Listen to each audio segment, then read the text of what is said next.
This happened to me and my friend around 9:30 p.m. on a Saturday, if I recall.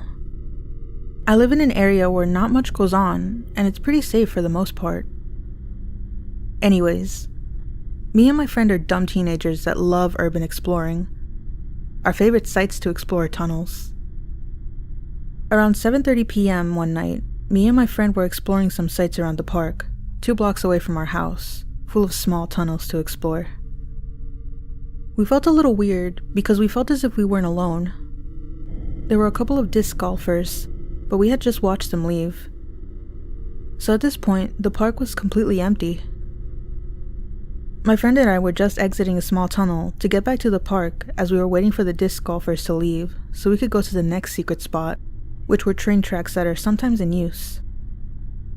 To get into the train tracks, you have to go through an off path in the woods that has a few curves, so it was hard to see. My friend led the way. A few seconds later, I thought I had lost him, so I yelled his name. Here's when things got weird. I heard what seemed almost like a distant yell or shout from the train tracks. I thought he had sped up, so I jogged up ahead and eventually ran into my buddy that was just around the curvy turn. I asked him if he was okay, and he replied yes, like nothing had happened. A little suspicion ran through my mind, so I asked him if he had yelled at me from the tracks and had come back to get me. Shockingly, he didn't. He was waiting for me just at the turn, and he also said he heard the yell. Well, my friend and I are idiots. Instead of going back, we quietly continued to the tracks. When we got up to the bridge with the train tracks, there was absolutely no one or nothing up there. Although, I felt like we were being watched from the trees or something. I let my friend know about this feeling, and we quickly stopped throwing rocks into the creek and headed back to the park. I knew something was wrong as we were leaving.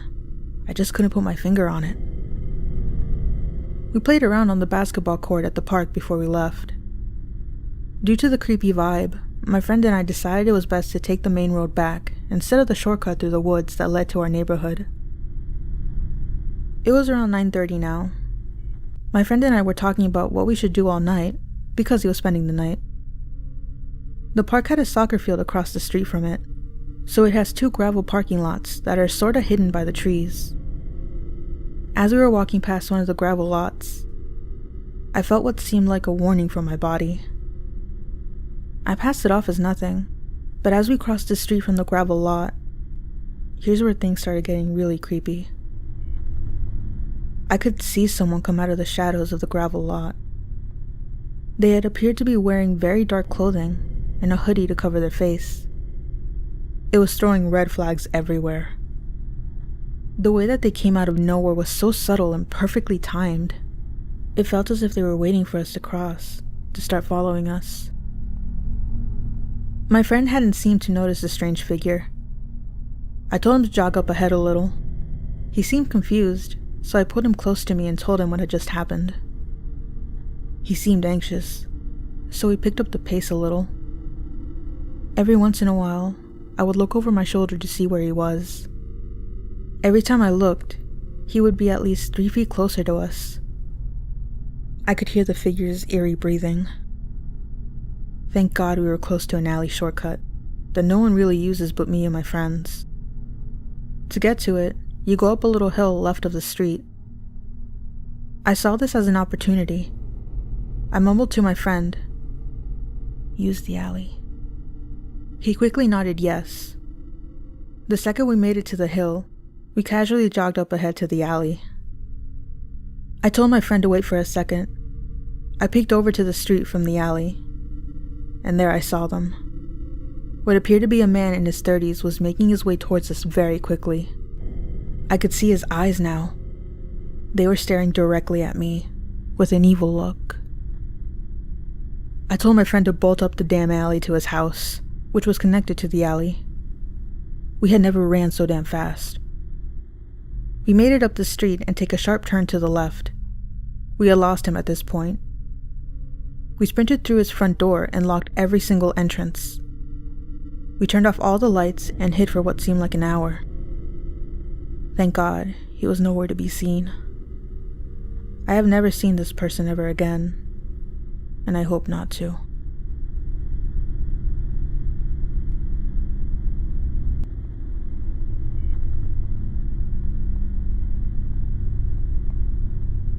This happened when I was 17. It's worth noting that I'm a 5'3" female. To give some background, I was mostly raised by my single mom. When I was young, my mom worked the graveyard shift and left me in the care of my older sister overnight. My sister was really rebellious in her teen years and would often have sketchy friends and random guys come over when she was supposed to be looking after me.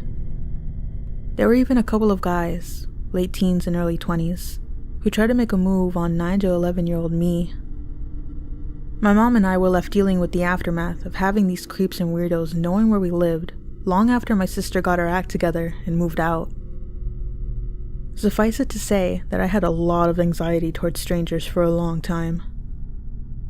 So, fast forward 5 or so years, and it's just me and my mom, who no longer works overnight, but still works until late at night, and about an hour drive from our house. Meaning that I was generally alone from the time I get home from school until 11 p.m. or later. During this time period, I would occasionally order dinner from one of the local pizza joints. No big deal. As previously noted, I was pretty freaked out by strangers in general, and especially strange men.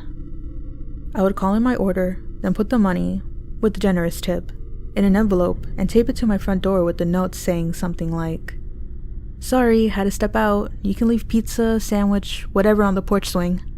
Keep the change. Thanks." Then quietly work on my schoolwork and pretend like I wasn't home, so I didn't have to answer the door. I know. I realize this is kind of really very creepy behavior on my part. But I was more okay with being awkward than I was with someone who might be less than savory, knowing that I was home alone being easy prey. Also, I was a dumb teenager, so there's that. Now, this procedure typically allowed me to get an easy and delicious dinner while remaining safely anonymous and secure, so I figured it was a win-win.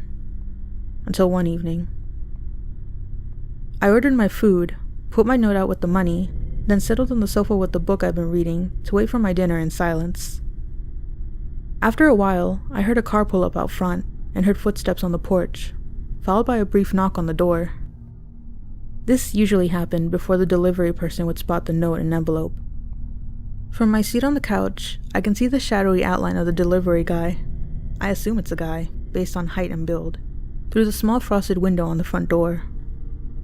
He opens the screen door, takes the envelope off the door, and closes the screen door again.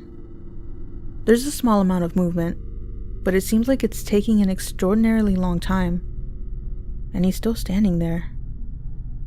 I'm puzzled, and a little concerned at this point. How long does it take to read 2 to 3 sentences, count the money, and put down the pizza? I mean, take the money, leave the food, and have a good night. After another minute of this person just standing outside of my door, my heart is pounding. I know he can't see me through the window. I haven't moved or made any noise to raise suspicion. What is going on? A few more seconds go by, and then it happens. He slowly opens the screen door and knocks on the front door, again. After a few seconds, I expect to hear the creak of the closing screen door, but instead see the doorknob turning. In that second, I feel like I'm about to have a heart attack. The knob only turns a little as it's, thankfully, locked. But he still tries to turn it another couple of times, before letting the screen door slam shut and, finally, walking off the porch. I sit there totally stunned until I hear a car door slam. Then I bolt to my bedroom to peek out the window and try to get a good look at this dude. I can tell it is a man, but otherwise can't make out any defining features. Not that it matters, obviously. It's not like my profound social ineptitude will let up enough to allow me to call a pizza place and say, "Hey, your delivery guy tried to open my front door while I was pretending not to be home like a giant weirdo." But I guess I just wanted to check for sure that it was someone from the restaurant and not some other random person who came knocking and took my money. It wasn't. My food was on the porch when I finally recovered enough to retrieve it, which was some consolation. But I was still severely creeped out, knowing that this guy was just like, wonder if they locked the door. Or whatever. I'm 36 now, and I still get a little freaked out thinking about that day. I also get very anxious when someone knocks on my door. I just wonder what that guy's deal was.